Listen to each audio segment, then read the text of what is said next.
Hey everybody, it's Rob from Flailthroughs. This is Gundam Battle Operation 2, and I am in a level 4 Zudah in a 400-point room. I think it's a 400. Yeah, should be. Either way, I've also got the level 4 anti-ship rifle for it, so it packs a pretty good punch, especially if you can find something you have type advantage against.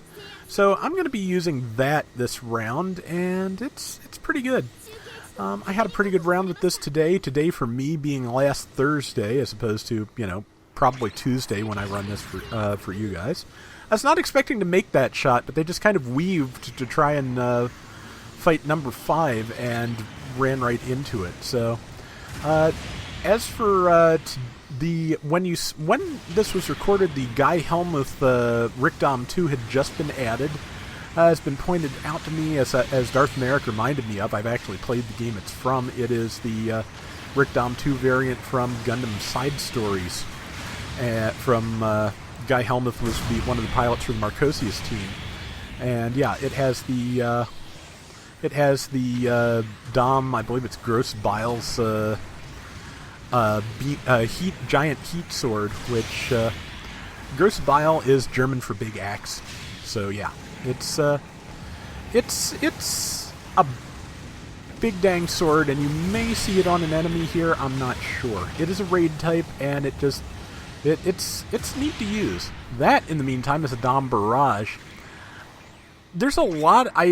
Every time a new Dom type comes out, it just kind of reminds everybody that they enjoyed playing the Dom types. It seems to me, because 4300, that is pretty good. That's almost as much as my Proto Gundam was doing on a downswing against barrages. So yeah.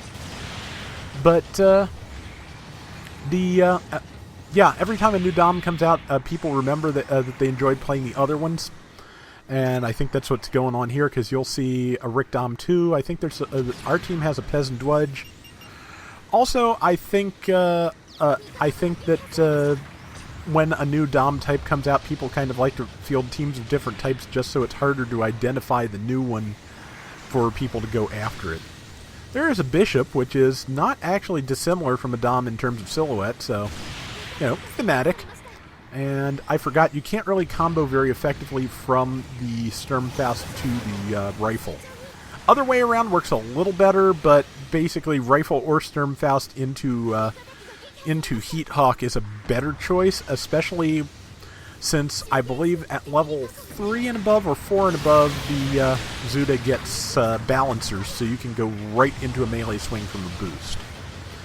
And that's an important skill for any raid to have, especially a raid that is going to, a melee raid needs to have it. The Zudah is pretty much, in most respects, more of a shooting raid and can do without it at lower levels, but it's good to be able to transition from one to the other at the higher costs. It really is. So, time to come back, time to pick a target. I think that may be the Dom Barrage up there. If so, I've got a great target. No, that's one of the Rickdom 2s, I think. Yeah, it's got the extra covers for the ankles. That's the Rickdom 2. Missed that. Yeah, I'm kind of swinging blind a lot here because there's just a lot of enemies around. Got that shot off and got the kill. And I'm getting smashed up a little bit because the Zudah, like on most raids, is fragile. I called for support, but there's nobody alive to support me except this one person who's doing their best. Got another kill there.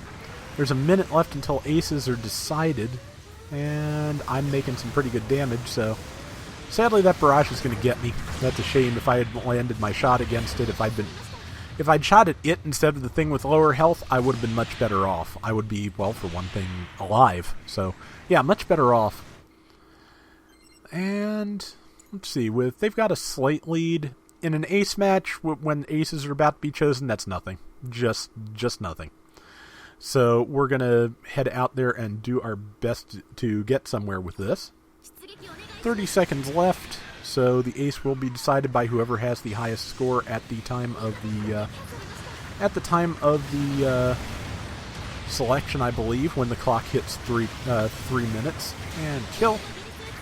I'd already gotten some decent kills, but yeah, I get at least, I think, one more after the one I just got with the time remaining. So yeah, I'm going to be the ace. Maybe I don't get another woman, but still, that's enough points to get me in the neighborhood. 2, 1, and the ace is me. Yep, and we just got a lead. I think they may have just killed the enemy ace after the buzzer, which is exactly when you want to do it if you can. And missed that shot. Didn't miss that one, but I think they evaded, so I've got to be a little careful now, get to cover while I ready up a weapon and try to follow up, because if I can get that kill, 1,200 points. Yeah. Once again, in case you don't know the rules of ace matches, the highest scorers on each team are chosen with 3 minutes left on the clock, and that person is the ace. The ace is worth triple points when killed, but every kill made by the ace is also worth triple points. So it behooves you to protect your ace to maximize the points you can score, and kill the enemy ace to minimize the points they can score and get the triple points for the kill. So that is the game flow. So yeah, stick with your ace whenever possible, because that's kind of the key to the whole thing. I'm taking a lot of damage here. If that Dom gets to swing on me successfully, I've got a problem. So far, I'm good. It does have a stunning beam chest gun, so I needed to be careful. I did manage to do some damage, and now, I was about to say, now that it is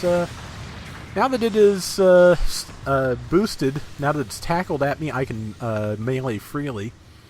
Somebody else got the kill, but I got a decent-sized assist for my trouble, so that's not bad.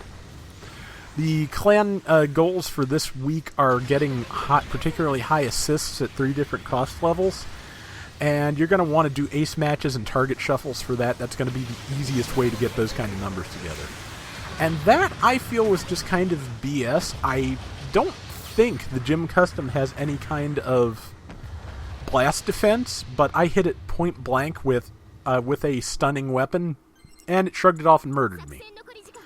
So that, maybe I've forgotten a skill that it has, and feel free to mention it in the comments if I've forgotten something that would have let that happen, because be totally honest, I'd feel better if it did, but that shouldn't have happened that way, I don't think. I think I should have stunned that, and it should have, it should not have killed me. I decided to come up here because the fallback for now tell was ignored, and the enemy ace started picking off allies, and since it's Dom Barrage, I am the best thing on our team for hopefully dealing with it. If there's good defense from the enemy team, I've got a problem, but I think I can finish it. And Faust got him, 1,200 points. I have minimized the amount of score that they can get in the time remaining. The best way to continue to do that for the last 10 seconds is to take myself out of the battle and snipe from a great distance, which is what I'm doing. And then I just kind of saw there was not enough time. I thought I'd move in and try and Sturm Faust, that one thing that was particularly weakened, but didn't have time. I can't complain, though. It was a good round. I got some good damage in. Pretty good performance, and I haven't used the Zudah in a while either.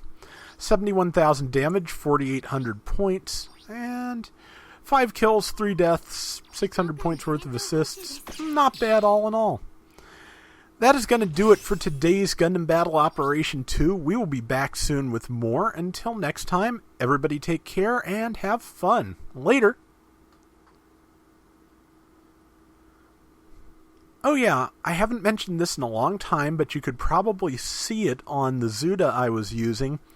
In the paint menu, there's an option to, I think it's the paint menu, there's an option to turn off the decorations on your mobile suit. It doesn't work for all mobile suits, but for most things with commander antennae, like the Zudah has, you can toggle that on and off. For some reason, there's a couple of models of Zaku where you can't do that, but yeah, there's quite a few where you can, so yeah, I turned that off on the Zudah, and you can turn it on and off on various other mobile suits too.